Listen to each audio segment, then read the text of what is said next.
Hello everyone, welcome back to my channel एडसेकंड international.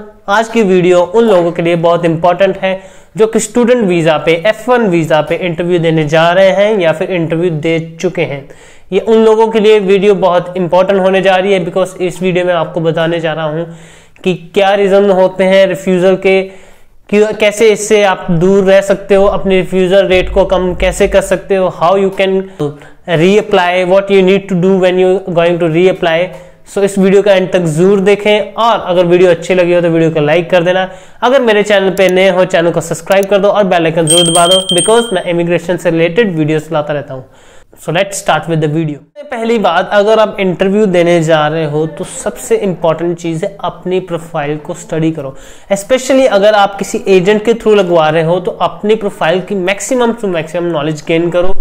क्या आपकी प्रोफाइल बैकग्राउंड उसने डॉक्यूमेंट्स अप्लाई किए हैं, फॉर्म फिलिंग्स में क्या डिटेल दी है, चाहे वो कोई भी फॉर्म हो, चाहे वो कनाडा का हो या किसी और कंट्री का हो या यूएस का हो, फॉर्म्स जो फिल होते हैं उसमें आपकी डिटेल आपको पता होनी चाहिए कि क्या मेंशन की गई है एम्बेसी के फॉर्म फिल करते समय।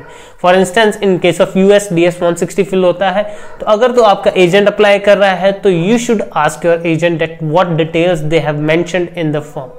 This will help you very much in the interview, क्योंकि इंटरव्यू होता है तो जो आपका काउंसलर है वो आपसे क्वेश्चन पूछता है एंड समटाइम्स स्टूडेंट्स को पता ही नहीं होता है कि उनकी प्रोफाइल में क्या डिटेल्स मेंशन की है and it becomes the reason for their refusal. Second thing, अगर आप इंटरव्यू देने जा रहे हो तो स्टे कॉन्फिडेंट। आपको कॉन्फिडेंट होना चाहिए because your body language, your way of talking, your way of standing and way of sitting, your way of greeting as well when you go to the counselor, the way of your greeting also counts in the confidence.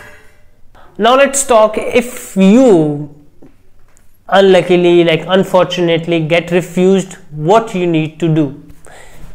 First of all, if you are refused, it doesn't mean that it's done. There is always a hope. Okay, don't worry if you are refused.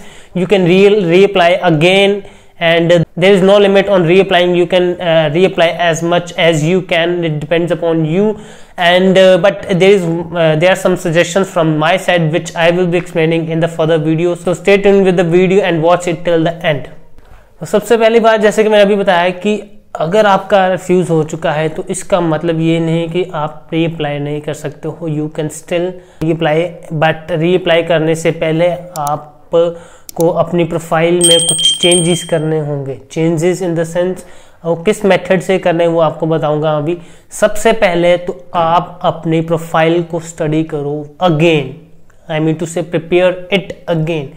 जो questions आपको interview में पूछे, आपको क्या लगता है, you have to find in yourself that आपके according क्या ऐसा रीजन रहा है कि उन्होंने आपको रिफ्यूज करा। Because you were at the front side and you were conversating with the counsellor, so you know it better than anybody else.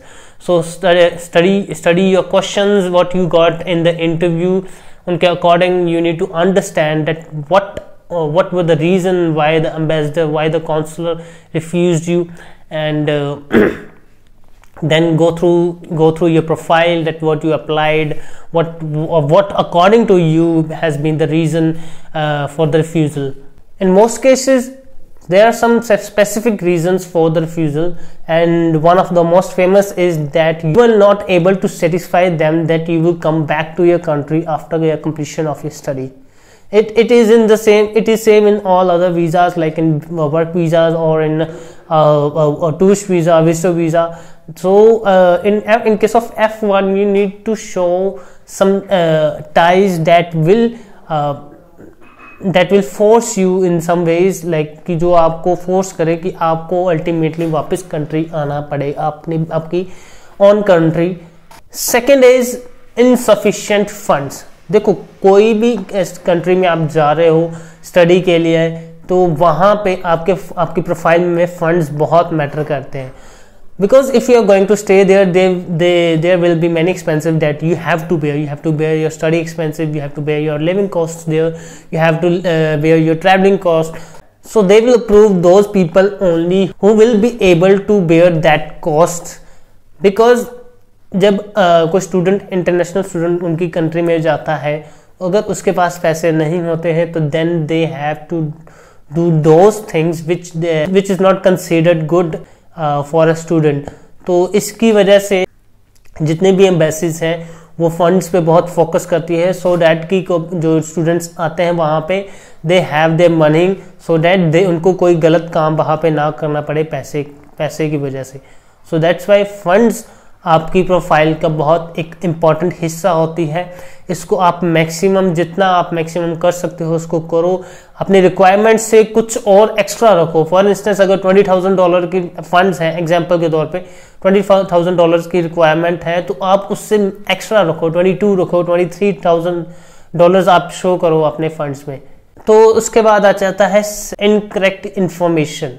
जैसे मैंने स्टार्टिंग में भी थोड़ा सा बताया कि जब आप फॉर्म फिल करते हो, आप किसी भी कंट्री के लिए, चाहे कनाडा हो, यूएस हो, तो आप जब भी फॉर्म फिल करते हो तो उसमें आपकी इंफॉर्मेशन गलत हो जाती है। समटाइम्स अगर आप एजेंट्स के थ्रू अप्लाई कर रहे हो तो आपकी प्रोफाइल के बारे में सम एजेंट्स को आप अच्छे से एक्सप्लेन नहीं करते हो या अपनी नॉलेज शेयर नहीं करते उनके साथ, तो वो एजेंट जब डिटेल फिल करते हैं, इन्फॉर्मेशन फिल करते हैं, तो उनको उस टाइम पे इन्फॉर्मेशन कुछ गलत हो जाती है। तो ये भी एक बहुत बड़ा रीज़न है जिसकी वजह से रिफ्यूज़ल्स आते हैं। इसके अलावा जो रीज़न है वो है lack of preparation US case interview, और कनाडा के केस में एसओपी में भी आप काउंट कर सकते हैं कि आपके एसओपी की प्रेपरेशन गलत थी या फिर आपके इंटरव्यू की प्रेपरेशन नहीं थी। तो अगर आप इंटरव्यू की प्रेपरेशन करना चाहते हैं then we have a team जो आपकी प्रेपरेशन करवा देंगे। For more information you can WhatsApp on the given number. You can join our preparation classes. Our expert will have one-to-one conversation with you and you will have multiple mock interviews, जिससे आपका confidence raise हो जाएगा। और जब आप final interview देने जाओगे तो you will be very much confident because you have done it many times before with us. If you are very confused or worried about your interview, you can WhatsApp us. We will help you out in this. चलो ये तो हो गया कि most common जो refusal के reason होते हैं, बट अब करना क्या है? भगवान ना करे आपकी रिफ्यूजल आ जाती है तो अब करना क्या है? You have to prepare again with full preparation, work on your mistakes if you have done some mistakes and it is in your knowledge. If it is not in your knowledge, you don't know why they refused it, then you need to go through your profile again, find some mistakes because there is some mistake, then that is the reason why you got refused.